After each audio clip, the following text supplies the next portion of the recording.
Welcome to How to Buy Your First Rental Property, a six-step roadmap to buy your first rental property and start your financial freedom journey. I am Violeta. I am a first-gen real estate investor, and I've been investing for about 10 years. But the first few years was kind of by, I guess, by mistake, by accident, because I didn't know it was real estate investing. But now I'm strategically investing, and my goal is to make real estate investing feel less intimidating and feel like it's more doable. So, what are we going to talk about today? I'm going to share my journey and my future plans, because it's kind of like nice to see someone's journey. It makes it seem more like doable. We're also going to cover briefly on why you should invest in rental properties, like why am I so passionate about it? So we're going to talk about the benefits of how it makes you money, which is four pillars of wealth. And then we're going to get into the six steps on how to buy your first rental property and show you the roadmap. You see like these multi-millionaires where they have like over 100 plus properties. They have these big portfolios and seems like out of reach for the new person, for someone that's getting started. So I like to show my journey because it's kind of like a standard journey. So I started in 2014 when I bought my first home. I didn't again intend to, invest in real estate. I just wanted to buy my first house, right? Because the American dream. And I ended up house hacking is basically when, you live in a property or a house or whatever, and you find a way to generate income. And here I just rented out one of the rooms to one of my coworkers. So didn't know that was a strategy. And I bought my first home using a VA home loan. And I got stationed in Texas. I did the same thing, bought another house, made the first house, I rented it out. And then in 2020, I got stationed in California and I made both of them rentals. So then I had two rental properties. I did buy my third home when I got was in California in 2021. I sold the second house because it wasn't making me money. I think it was making me like $30 in cash flow. So I decided to sell it to switch my strategy to multifamily, which is when I bought my first duplex. So 2021, I bought the first duplex. Then in 2022, I decided to just, get away from single family homes completely.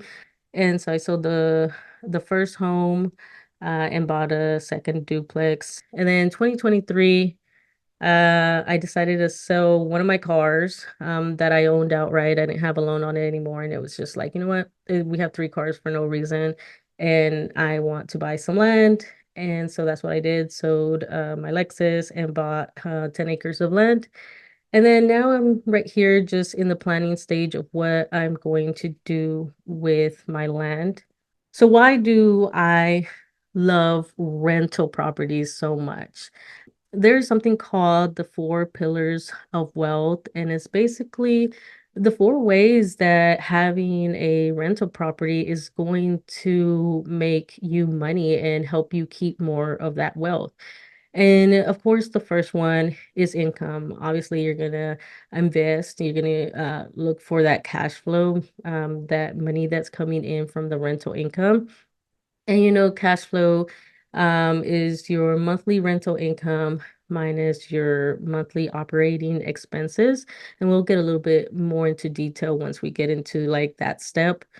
Then you have your appreciation, which is just the increase in value of a property over time, which is why, holding a property long term gives you better benefits. On average, your property is going to appreciate over, about 3 to 5% per year in the lifespan of a decade. So if you look at a 10-year block, you're going to average it out and it's going to be like you're getting 3% to 5% increase in those years. Same thing with equity. Equity is just going to be the difference of, the market value of the property that you own and, how much you owe on that. Over time, your property, the principal is getting paid down. And so that's more money that's being, now you have equity in that property. And then after a certain amount of time or when you get enough equity, you could pull that money out just like how I did with one of my properties with my first home. I pulled out, I did a cash out refinance. I pulled that money out and I used that to help fund, to buy one of my duplexes. And then the last one is the tax benefits. This is how you reduce your tax liability and this is how you keep more of your money, right? You learn strategies, and all of it is legal, right? This is all, the IRS lets you do all these things. And, you may have heard about depreciation, which is that you're able to deduct every year for us, the time frame that you have the property. You're able to deduct the wear and tear of that property minus the land because you can't deduct the land. And then, of course, you have your regular deductions. Um, each, house or property that you have, every rental property, it's like its own little small business, I guess, little business. So it has operating expenses. So the interest, the upkeep, maintenance, all that, those can be deductions. Tax, property and all that can be deductions. And all that helps reduce how much tax you're going to pay on the rental income that you're getting for that year. So that's more money that you're keeping. You're still getting that money. You're still using it to maintain the home or whatever, but you're not paying as much taxes on that money. And then there's something called bonus depreciation that is it's a temporary thing. It's supposed to get like phased out. I think 2026 is the last time you're able to. It's different with the regular depreciation. Um, Regular depreciation, you deduct the wear and tear of the property, again, minus the land. And then bonus depreciation is you get to deduct the wear and tear of things that you put inside, like appliances or anything like that. There's a list of what you can, so make sure you double check that. Um, but it's an added bonus. You get to take this up front off the bat when you put a rental property in service, meaning that's when you start renting it. And right now, I think you could deduct up to 60% because it gets phased out every year. It gets reduced by 20%. So that's why I say 2026 is going to be the last time because it's going to be like at 20%.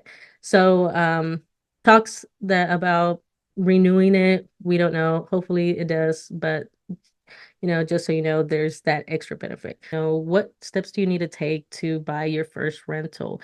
Because that's like the biggest question, right? Like, how do you start? What do you do?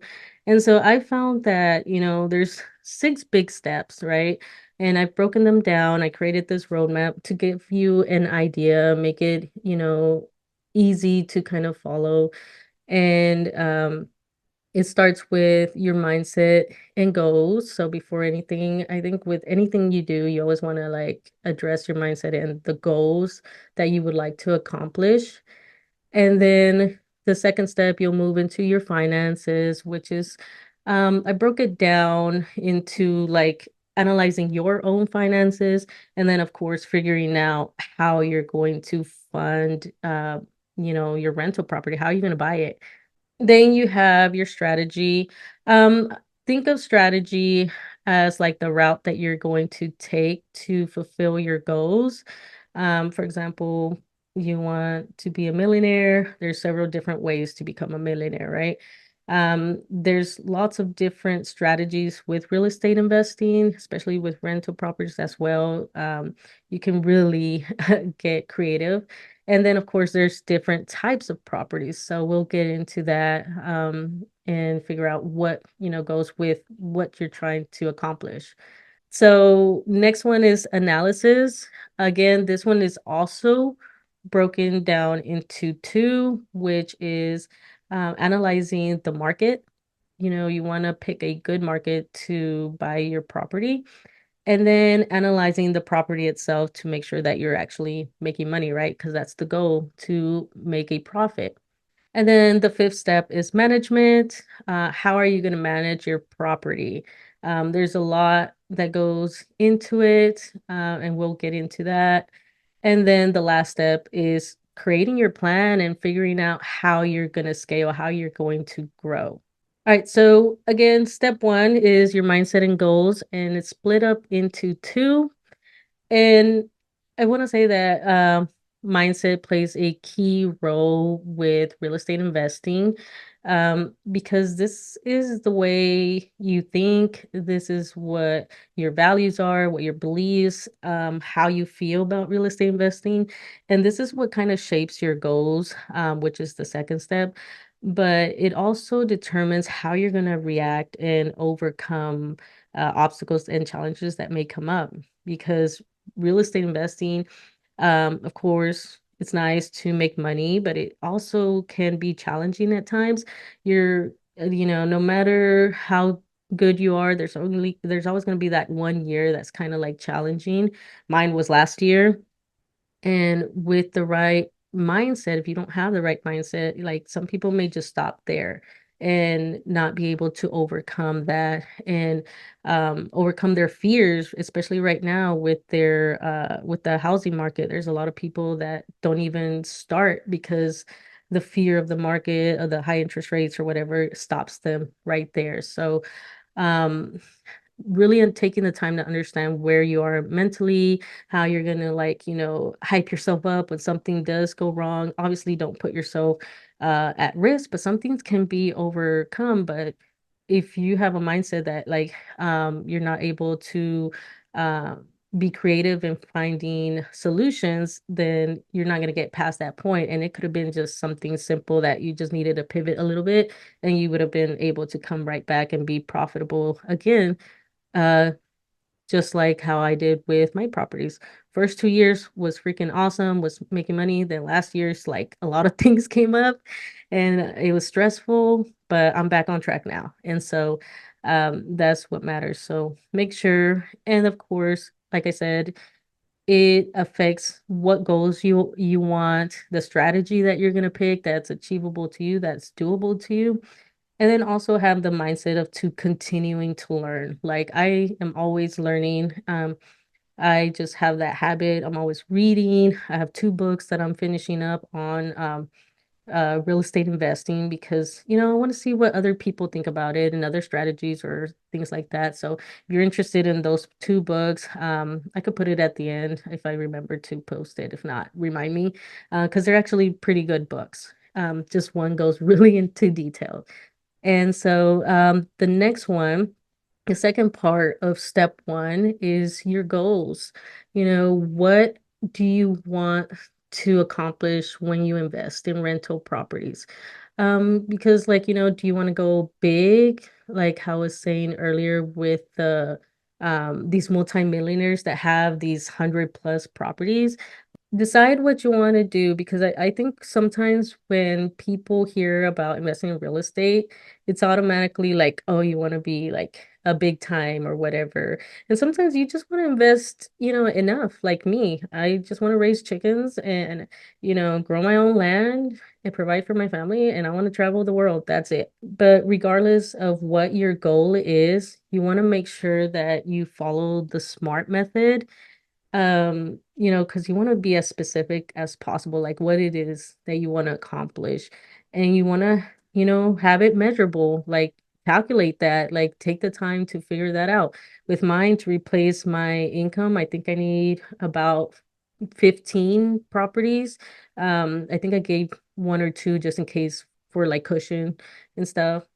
And so I calculated that out. If I want to replace my current income so I could live my dreams, I need about 15 properties, and that's pretty much it. So I calculated that out, and I even calculated how much each property should cash flow for me to accomplish that. So it's around, 10 or 15, depending how much cash flow those properties bring me. And then attainable, right? You don't want to like set yourself up and make a goal of, buying these like in California. Like there's no way. I bought this one because of the VA loan, so it made it attainable to me. But some people are, even though you can make money in California, it's a big down payment. So invest, make your goals somewhere where you can, make that money and it's attainable to you. And then, of course, relevant. Make sure that your goal is to what your lifestyle, the lifestyle you want. Like, I don't want to have 100 plus and have to manage, a big portfolio and stuff when all I want to do is just sit in my backyard and, chill and be with my chickens and be in the pool or something. Like, I don't want to be that. Or I want to go travel the world, but then I have to worry about, the properties back here. So, and that includes with the management that we'll get to in a little bit. And then time bound, like when do you want to accomplish these goals? Mine, I had 5 years to get like halfway, and then about 10 years, I expected to kind of reach my goal. So set deadlines for yourself. All right. Step two is your finances. And again, this step is broken up into two because you want to do one where you analyze your current finances. You want to see where you're at. You want to see what you can do. So first step is create a budget, which I do have one for free that you could download. So I'll include all those links so you could download it. But it's a simple Excel, so you could go through it and kind of see where your money is going. Definitely do this step because creating a budget is great practice for when you get to managing your property because of course you're going to be balancing the finances and making sure you're actually making a profit. And then you want to understand your risk, like how much risk can you take? Like, are you making enough money to invest like somewhere in California or buy these luxury properties? Or like, can you do something smaller that is, less risk that you could put like 25K down and just has a lower risk. And how fast can you recover if something goes wrong? And ensure that you have like an emergency fund. So that's what saved me last year was that I had the money set aside for all these things and and um just extra money that kept me afloat and luckily survived it. Now back on track. So that's the good thing. So I know how far I could get stretched out before before I put myself in financial ruin. So definitely take the time to calculate that, figure out what you can set aside. Again, this is part of like your goals. Can you set like 200 aside? What can you do? Maybe you could do stuff on the weekend, whatever, right? That's part of, going through your finances. And then of course, figuring out your credit score as if you're gonna go get a loan. These are important. Check your credit score so that way you could be ahead of the game and nothing pops up when you finally do try to go get a loan and you could take action now. And same thing with your debt to income ratio. Pay down some of those debts so that way you could get the best loan options for you once you get to the second part. You could do these in at the same time, right? Of course, figuring out what's available to you so that way you can start taking action to be able to get the loans that you want. But figure out what loans are available to you. So, like if you're military or prior or veteran or whatever, you could do the VA loans. There's like other the USDA loans, FHA loans and then there's of course down payment assistance. And then make sure that it's goes hand in hand with your strategy, right? That it's going to apply to whatever your strategy you pick. Which is the next step is figuring out your strategy. Again, real estate investing has so many strategies. There's so many different ways. It really, comes down to how creative you want to be with it. And so definitely take the time of what you want to, keep with your goal in mind of what you want to accomplish, determine what strategy you want to use, and then also your mindset and what you're able to like deal with. Because like for me, house hacking, renting out a room, that was doable, but some people just don't want to have like roommates or live with somebody else or whatever. So then house hacking that way isn't for you, but maybe you can, like I said, put RV hookups like how I am, and then somebody could park there and you charge them for that. Like it really is a lot of different ways that you can do. You could do like just buy the properties to rent them out off the bat. You could do the burn method, which is you buy a property, fix it up, rent it out, wait a few, either for it to appreciate or that you've built enough equity by paying it down, then pulling out the money and then using that to buy another property.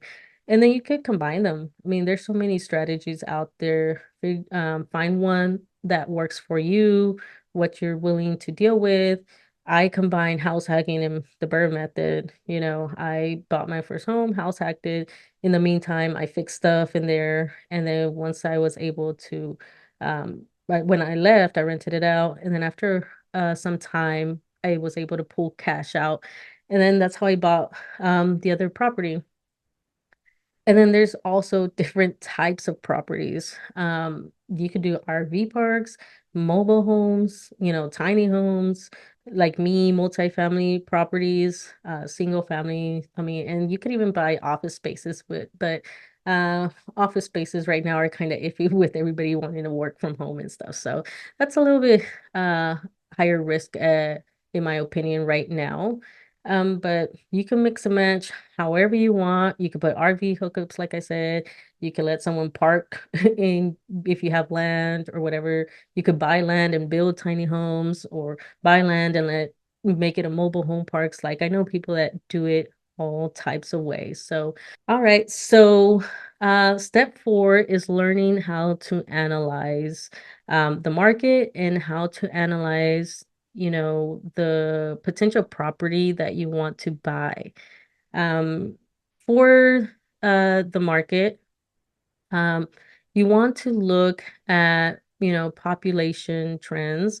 So you definitely don't want to pick a market that people are moving out from or having some issues in, high, for me, I wouldn't invest in somewhere like Florida where there's like a lot of hurricanes or something like that, right? It really depends what you're comfortable with, but definitely look at the population. And you could do that by looking at like city data. I mean, Google at this point can just pull it from all those sites too. So sometimes I just do that. I just Google it and then it pulls up all these things that I could look at. Then, of course, you want to see the rental market and see how much, you can expect to charge for rent and how it's going. Is it going up? Is it going down? Is it pretty stable? So that way you can get an idea when it comes to actually analyzing the property. And then, of course, you want to look at the sales prices of, that area. What is the median? Don't use average because the problem with average is that you might have in the same block, especially like where I live, like I have homes that are like um selling for like over 1 million. I mean, I'm in California, right? So it's just like all over the place. And so if I use the average, it's gonna kind of skew it because you have $1 million home and then you have like regular and then you might have something else. So I would look at the median, the middle ground, and that would give you a more kind of accurate picture of what you can expect to pay for a property. And again, if you get a realtor or something like that, they can help you with that portion.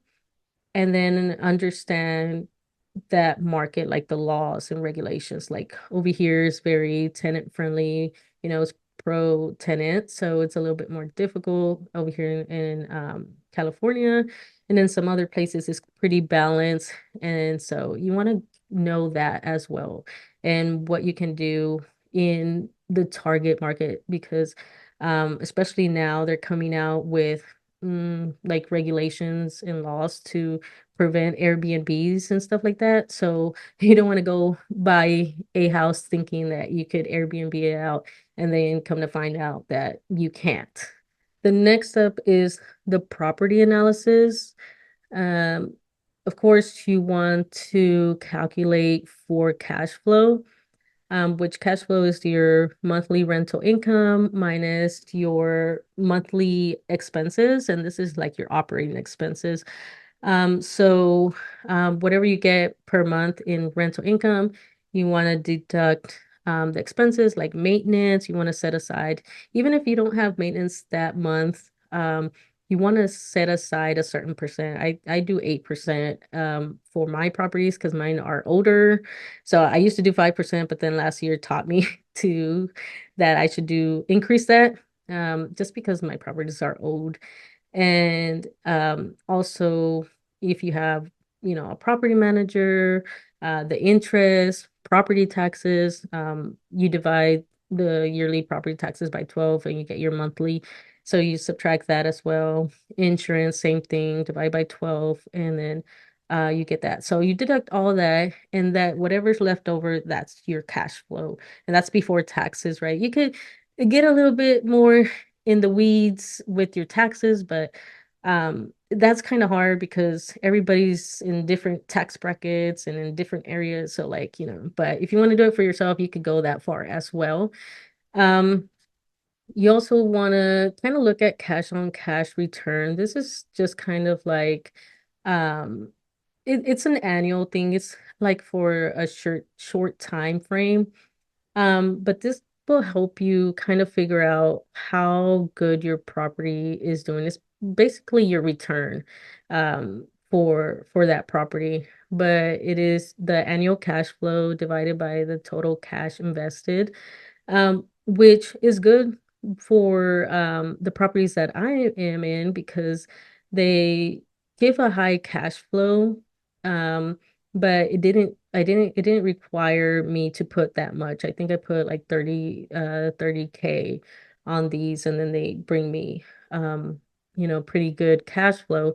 So I think the first 2 years, not counting last year because last year was the bad year, I think I was like at 20% of return on my investments. So I put 30K down and I was getting 20% return, which went back with the payback period because then you could kind of calculate how long is it going to take for that property to make back that money that you invested. And then after that, it's pretty much like all profit basically because you got your money back.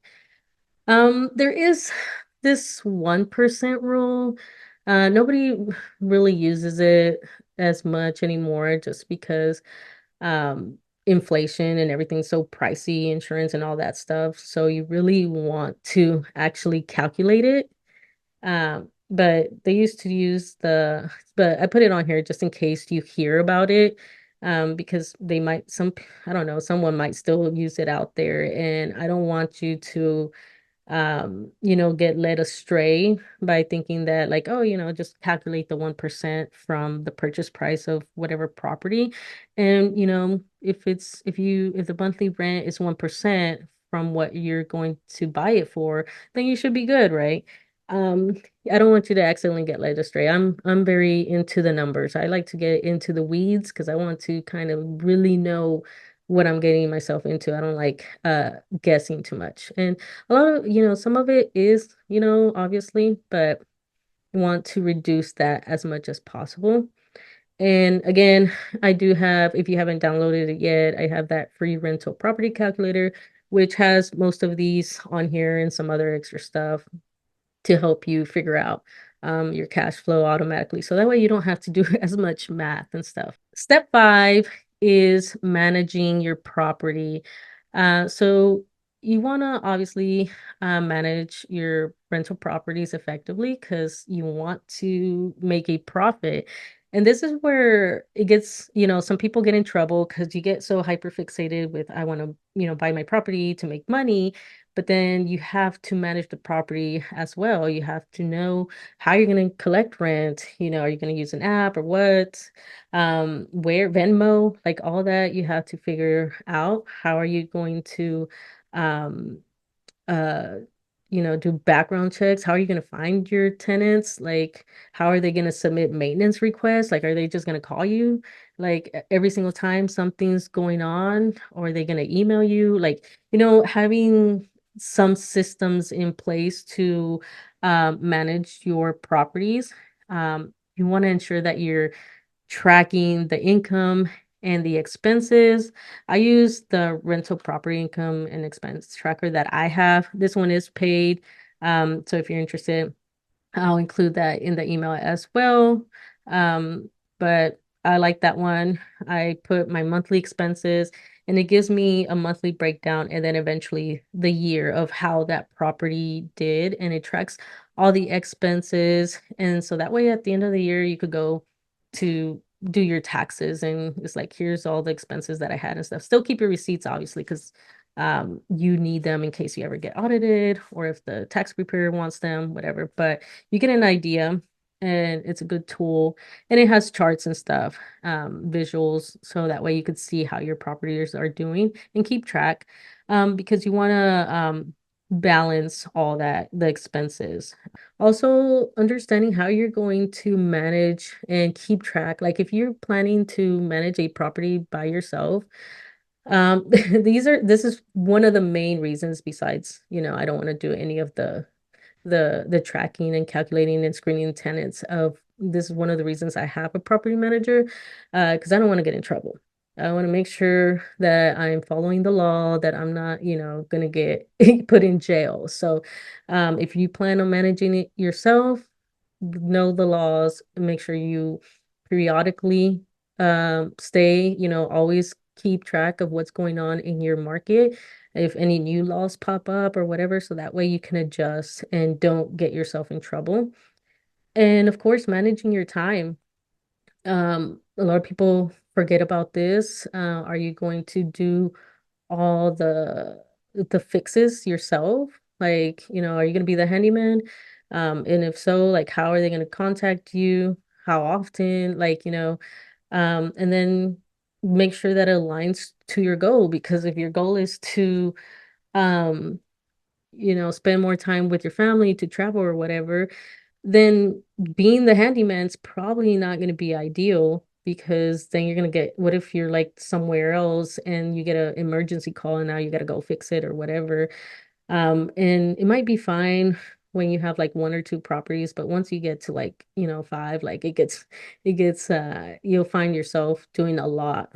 If you're going to hire out handyman, contractors, landscapers, all of that, that's going to be people that you have to manage and talk to and keep track of and make sure that you do follow-ups. And how are you going to do that and be comfortable doing that, knowing where to find them, how to find them, and interview them to make sure that you got a good person and not someone that's just going to like half-ass something or whatever. So the last step is creating your plan and, of course, growing your portfolio, no matter how small or big you want to go. I find I'd like to do my plans in 5-year increments and then work my way back, you know. You could do it several different ways, written down, flow charts. I like flow charts. And then from there, create a kind of more of an action plan for each year. Um, but really, this is going to be your map. This is going to be what you're going to follow.